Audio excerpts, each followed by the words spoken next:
My favorite thing about Nurse Next Door and about being with Nurse Next Door is our approach to care and how different it is.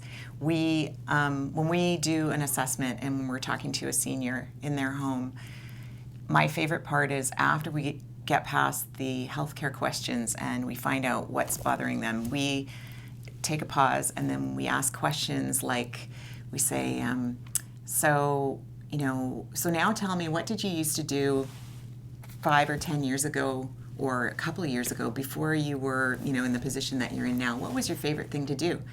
And they literally stop and they light up. They light up from the sense of somebody's actually taken the time to ask them, and they from the healthcare assessment, their face is all scrunched up and they're quite stressed and everything. And then when you ask them that question, they say, "Oh, I used to shop all the time, and but I don't do that very much anymore."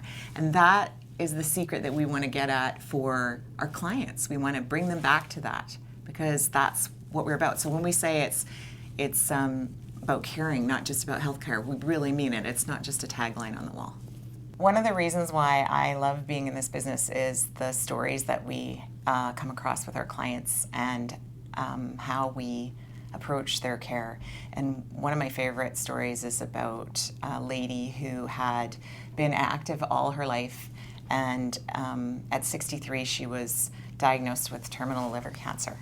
And she was incredibly positive and incredibly pulled together, like right up until even when we went to visit her in hospice later.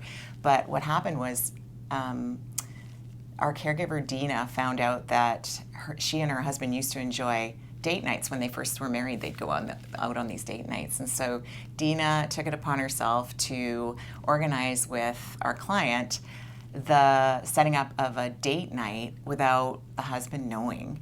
And so she arranged the food that they liked, and she arranged candles out, and she even made a little sign like with the name of the restaurant on it and everything. And she and the client actually kind of pulled this all together as a surprise for her husband. And when he walked in and saw this, he was just overwhelmed. He just thought that was so neat. And as it turned out, she really only had, after that, a couple months left. So it's these things that are meaningful when you talk about end-of-life care or just caring, because we have been brought in for a set of tasks, which are healthcare tasks, but we believe strongly that it's those other things that really make the difference in people's lives.